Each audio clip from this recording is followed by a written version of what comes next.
Welcome to my channel. কেমন আছো তোমরা? জানি খুব ভালো আনসার হয়তো পাবো না, যা ঝড় গেল। তবু আমরা প্রিভিলেজ, মানে আমরা যারা ফেসবুক ইউটিউব করতে পারছি তাদের মাথায় ছাদ আছে, তারা ঘরে আছি, ঘুমোচ্ছি, ঘুম থেকে উঠছি, খাচ্ছি দাচ্ছি। বাকিদের কথা জানি না, হয়তো আমরা ভেবেও কিছু করতে পারবো না। যাই হোক, শুরু করছি আজকের ব্লগ। তো ব্রেকফাস্ট টাইম।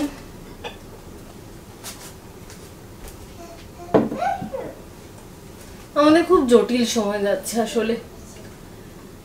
2020 একেবারে একটা ফেসবুকে সবাই হয়তো দেখেছো, ওই 20-এ মানে একদম সাংঘাতিক অবস্থা। আবার 3টে 20, কিন্তু এই 20-এ বিষক্ষয়টা কখন হবে জানি না কেউ।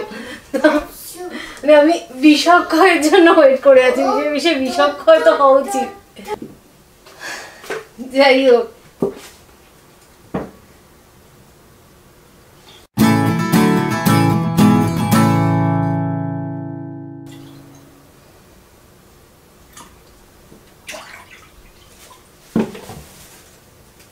তোমাদের বলেছিলাম না যে আমরা অনেক জায়গায় ঘুরেছি, মানে আমরা এখানে আসার পর থেকে অনেকগুলো জায়গায় বেশ ঘুরেছি। হঠাৎ মনে হলো তোমাদের গল্পগুলো আমি বলি, মানে তোমরাও গল্পগুলো জানো, তাহলে একটা ভার্চুয়াল ট্যুর হয়ে যাবে। কিন্তু তো বেশিরভাগই ফটো, সেগুলোই দেখাবো। আর গল্পগুলো আমি বলবো তোমাদের, যে আমি কোথায়, আমাদের কেমন লেগেছিল, কিভাবে ঘুরেছিলাম।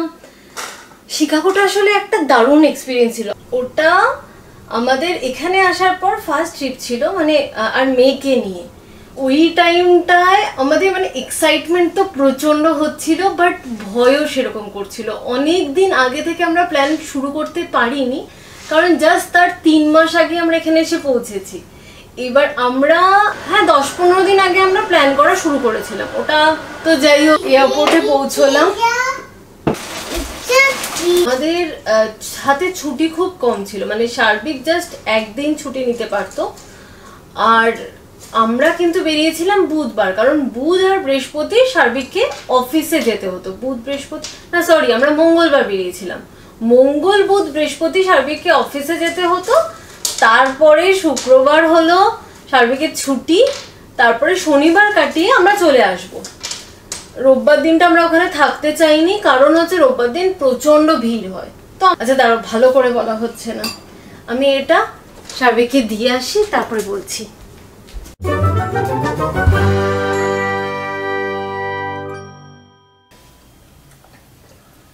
শিকাগো যাওয়ার শুরুটা খুব সুন্দর শুরু হলো, কারণ আমরা খুব ভোর ভোর উঠতে হয়েছে। না, ভোর ভোর উঠতে হয়েছে কি বলবো, অবশ্য আমরা রাতে ঘুমোতে পারিনি, মানে এতটাই এক্সাইটমেন্ট ছিল। খুব নর্মাল, আমি আর সার্বিক ঘুমোতে পারিনি। এনাকে তো ঠিক টাইমে ঘুম পাড়িয়ে দিয়েছি। তারপরে রাত 3টের সময় আমাদের প্ল্যান ছিল ওকে ঘুমের ঘরে উঠিয়ে নিয়ে চলে যাব। তো আমরা এমনিতে দুপুরবেলাও যখন ঘুমোই, এরকম বহুবার তার আগে করেছি, যে আমরা গাড়িতে করে যাওয়ার সময় ওকে জাস্ট ঘুমের ঘরে উঠিয়ে কার সিটে বেঁধে নিয়ে চলে যাই। এবার এখানে কার সিটও লাগবে না, কারণ যেহেতু ক্যাব বুক করবো, ওখানে কার সিট ম্যান্ডেটারি নয়। তো ওকে জাস্ট কোলে করে নিয়ে চলে যাওয়ার কোনো ব্যাপারই না। তো এমের কি হলো, জাস্ট গাড়িতে উঠলো, ক্যাবে ঢুকলো, চোখ খুলে গেল, পুরো একদম ফ্রেশ, কিছু হয় না। একদিকে ভালো হয়েছিল, সেটা হচ্ছে ও এই টাইমটা পুরো জেগেছিল। তারপরে সিকিউরিটি চেকিং, এমনিতে সিকিউরিটি চেকিং নিয়ে আমরা প্রচন্ড ভয় পেয়েছিলাম, কিন্তু একদম কিছু চাপ হয়নি, খুব স্মুথলি সবকিছুই হয়ে গেছে। তো সমস্ত কিছু করে ঠোরে আমরা যখন ফ্লাইটে উঠেছি, ওর তখন প্রচন্ড ঘুম পেয়ে গেছে। ও কোলের মধ্যে আছে, হাফ আমার কোলে, হাফ সার্বিকের কোলে, ওইভাবে শুইয়ে রেখেছি। তো সেই টেনশন নিয়েই রয়েছি। তো অতটা ঘুমায়নি, সার্বিক ঘুমিয়ে পড়েছে, ওকে কোলে নিয়েও ঘুমিয়ে পড়েছে। আমি একটু একটু ঘুমোচ্ছি। তারপরে আমরা ওখানে গিয়ে পৌঁছলাম আমাদের 9:30 সময় আমরা পৌঁছলাম। তারপরে শিকাগো এয়ারপোর্টে গাড়ি তুলতে একটু টাইম লাগলো। তারপরে সেখান থেকে আমাদের হোটেলে যেতে আরো কিছুটা টাইম লেগেছিল, তো আমরা এয়ারপোর্টে কিছু টুকটাক খেয়ে নিয়ে তারপরে হোটেলে উঠেছিলাম। তো সেই দিন আমাদের টার্গেট ছিল শিকাগো 360 আর নেভি পিয়ার। মানে রাতের বেলা আমরা ফার্স্টে যাব নেভি পিয়ার। আমরা একটা নেভি পিয়ারের কাছাকাছি একটা পার্কিং বুক করেছিলাম, আগে থেকেই বুক করা ছিল। তো আমরা ফার্স্টে যাব নেভি পিয়ার, কারণ রাতের বেলা নেভি পিয়ার যাওয়ার একটা কারণ আছে। কারণ আমরা দেখেছিলাম যে নেভি পিয়ারে ফায়ার ওয়ার্কস হয়। তো আমরা হোটেল থেকে বেরোলাম 8টার সময়, আমরা ছিলাম নর্থ ব্রুকে। তো নর্থ ব্রুক থেকে শিকাগো যেতে 45 টু 1 ঘন্টা টাইম লাগে নর্মালি, যদি একদম না থাকে। মোমো দাঁড়াও দাঁড়াও, একদম ট্রাফিক না থাকে। আমাদের যাওয়ার সময় মানে বেশ ভালোই টাইম লেগেছিল। আর হ্যাঁ, 9টা বেজে গেছিল। এবার যেইখানে আমরা গাড়িটা দাঁড় করিয়েছি তার সেইখান থেকে আবার নেভি পিয়ার বহু লাগছে। তো সেখান থেকে নেভি পিয়ার হচ্ছে আরো 15 মিনিট আমাদের ওয়াকিং ডিস্টেন্স। তো আমরা নেমে দৌড়চ্ছি নেভি পিয়ার যাওয়ার জন্য, কি না ফায়ার ওয়ার্কস দেখবো। এবার ফাইনালি ওখানে পৌঁছে দেখলাম কোনো ফায়ার ওয়ার্কস নেই। পক্কা করে দিয়েছি, এবার আর লাগবে না, আর ব্যথা লাগবে না। দেখো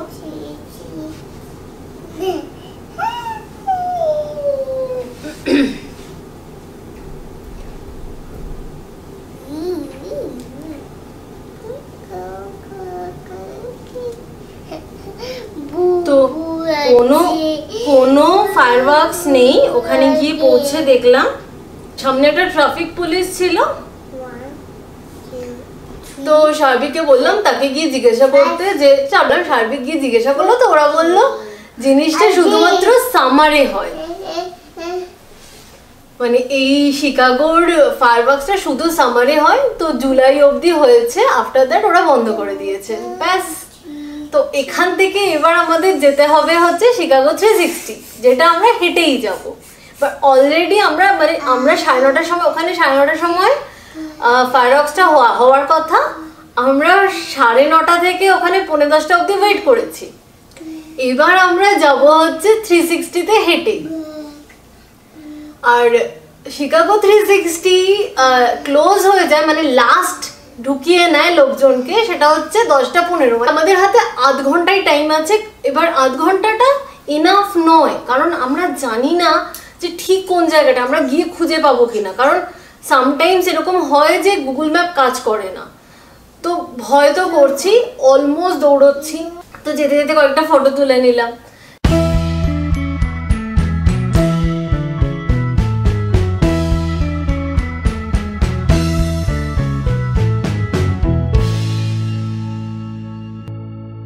স্কাইস্ক্রেপার গুলো বেশ ভালোই লাগছে দেখতে, কিন্তু ওই ফিলটা তখন করতে পারছি না। কারণ আমাদের টেনশন আছে, আসল জিনিস হচ্ছে 360, যেখানে গিয়ে আমরা স্কাইস্ক্রেপার গুলো দেখার কথা, মানে ম্যাক্সিমামটা। তো সেখানে আমরা যদি যেতে না পারি আমাদের প্ল্যান পুরো চেঞ্জ হয়ে যাবে। কারণ বললাম না, খুব টাইট শিডিউল। বিকজ আমরা মঙ্গল, বুধ, বৃহস্পতি এই 3 দিনই শুধু রাতটা পাবো। এরকম টাইট শিডিউলে আমরা প্রচন্ড ভয়ে ভয়ে ফাইনালি 360-তে পৌঁছলাম। ওপরে যখন মানে আমাদের ঢুকতেও দিল অবভিয়াসলি জাস্ট 5 মিনিট আগে, মানে 10:15-তে লাস্ট এন্ট্রি। আমরা 10:10 ওখানে পৌঁছেছি। তো সুন্দরভাবে স্মুথলি ঢুকে গেছি, পুরো ফাঁকা ছিল আর খুব ভালোভাবে এনজয় করেছি।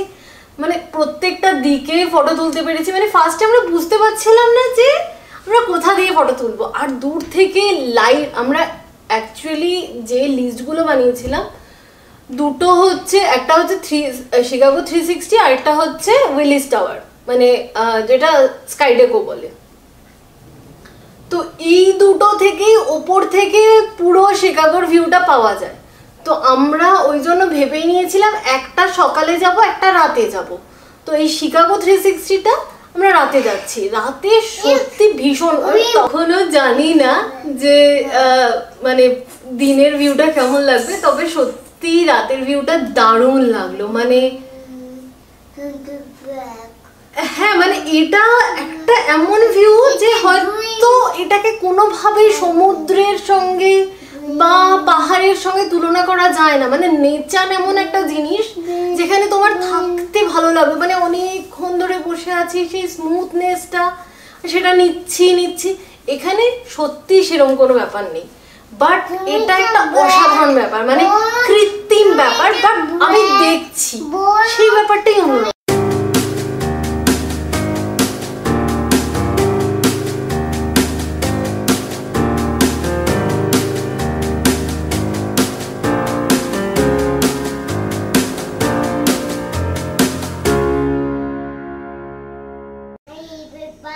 তো 360 দেখে আমাদের, মানে শিকাগো 360 দেখে আমাদের মন ভীষণ ভালো হয়ে গেল।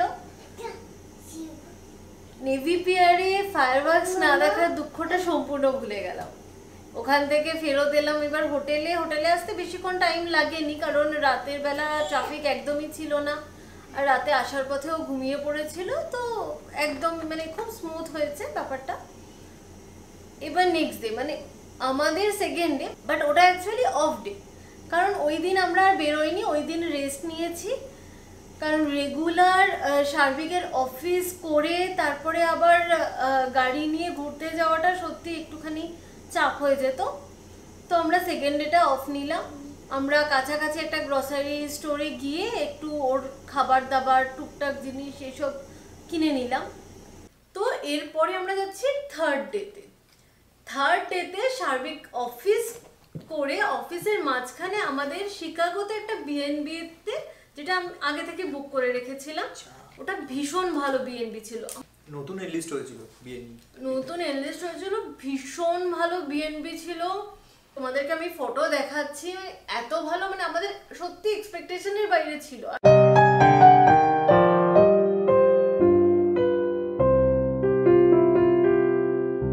ওটার কাছাকাছি, একদম কাছাকাছি ট্রেন লাইন না মেট্রো লাইন ছিল ওগুলো, যে রেড লাইন আর গ্রিন লাইন যেগুলো ছিল, ট্রেন, তো ট্রেন লাইনও ছিল। তো আমরা নেক্সট ডে থেকে, মানে 4th আর 5th ডেতে ট্রেনে যাতায়াত করেছিলাম।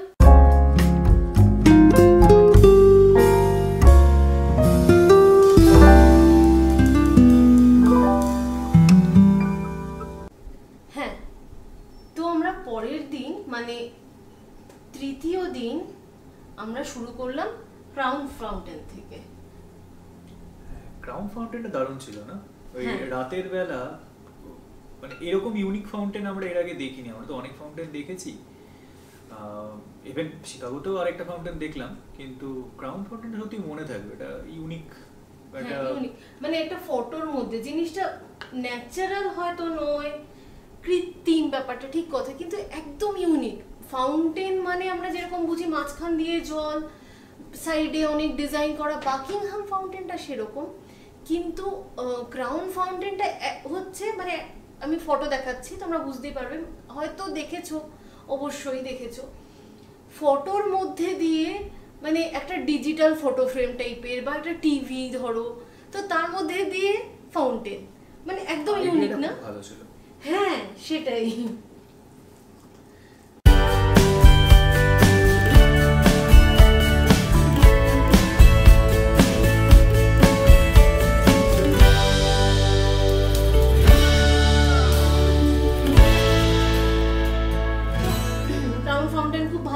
আমাদের তারপরে ক্রাউন ফাউন্টেন থেকে গেলাম বাকিংহাম ফাউন্টেনে আমরা হেঁটে। এর মাঝখানে যেটা একদম মিস করলে চলবে না সেটা হলো আর্ট ইনস্টিটিউট অফ শিকাগো। ও হ্যাঁ, স্বামী বিবেকানন্দ যেখানে হিন্দু ধর্মের প্রচার করে এসেছেন। তখন যদি ওটার নাম আর্ট ইনস্টিটিউট অফ শিকাগো ছিল না, অন্য কিছু ছিল, আমারও মনে নেই, কিন্তু এখন ওটাই আর্ট ইনস্টিটিউট অফ শিকাগো, হ্যাঁ লেখাও আছে ওখানে। হ্যাঁ, তো আমরা রাতের বেলা গেছিলাম, ঢুকতে পারি। আমরা রাতের বেলা গেছিলাম, যাই হোক যেতে তো হবেই শিকাগো, কারণ আমরা তো বাঙালিরা ছোটবেলা থেকে ওই জন্যই শিকাগোকে চিনি।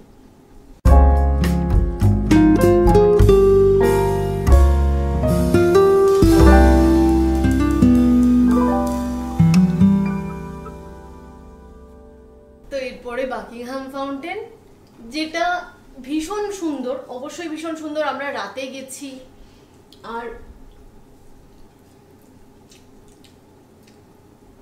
ফাউন্টেনের সঙ্গে যে লাইটের যে একটা তাল, সেই জিনিসগুলো খুব ভালো লাগছিল।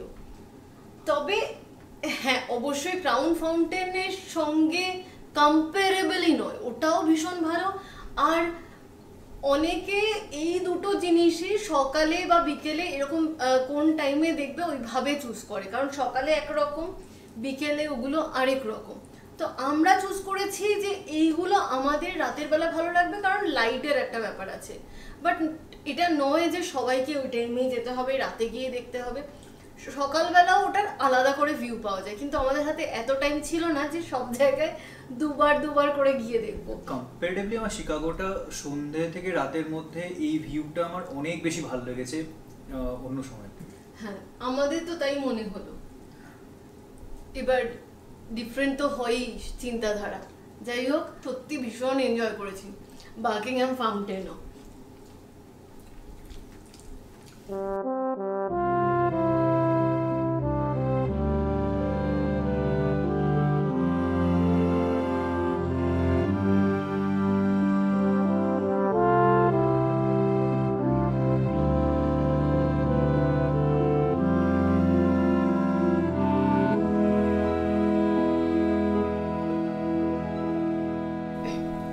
আরেকটা জিনিস বলতে ভুলে গেছি, সেটা হচ্ছে একটা অদ্ভুত জিনিস দেখেছি, টোটো। বাকিংহাম ফাউন্টেনের সামনেই লাইট লাগানো, ওটা টোটোই ছিল বা রিক্সা, যাই না, টোটো টাইপেরই ছিল। আমরা এর আগে লন্ডনের ট্রাফালগার স্কোয়ারে রিক্সা দেখেছি, মানে যেটা ঐতিহ্যের জন্যই মনে হয় রিক্সাটা ছিল, কি বলো? তাই হবে, মানে লন্ডনের হাতে টানা রিক্সা দেখেছিল। লন্ডনে আমরা হাতে টানা রিক্সা দেখেছিলাম ট্রাফালগার স্কোয়ারের ওখানে, কিন্তু এখানে জানি না যে কেন ওরা টোটো নিয়ে রেখেছে, বাট কনসেপ্ট একই। ওখানে যেমন হাতে টানা রিক্সায় ওরা কি করছে, জায়গাটা ঘুরিয়ে দেখাচ্ছে, এখানেও ওই টোটো করে নিয়ে কয়েকজন রয়েছে, মানে তারা ওই জায়গাটা, এরিয়াটা ঘুরিয়ে দেখাবে, মানে ওই বাকিংহাম ফাউন্টেনের জায়গাটা ঘুরিয়ে দেখাবে। বেশ মজাদার লাগলো ওটাও।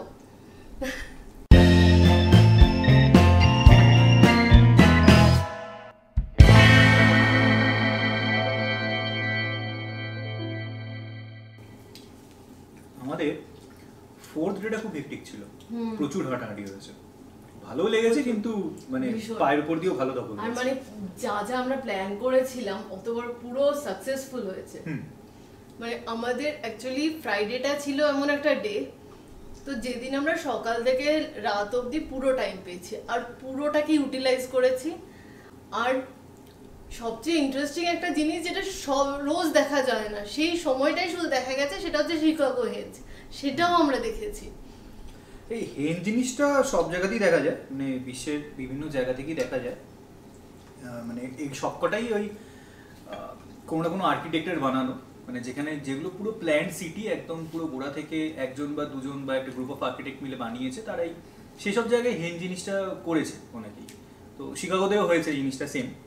আমাদের ভাগ্য ভালো ছিল, আমরা ওই সময়ই গেছিলাম, দেখতে পেয়েছি। যাই হোক, সেসব গল্প আমরা বাকি পুরো পরের দিনের গল্পটা আমরা নেক্সট ডে করবো, আজকে আর সময় নেই। চলো ওটা খেয়ে নি। হ্যাঁ, নেক্সট ডে কি হলো জানতে হলে সাবস্ক্রাইব করো, আর সাবস্ক্রাইবের পাশে যে ছোট্ট ঘন্টাটা আছে ওটাও প্রেস করে দাও।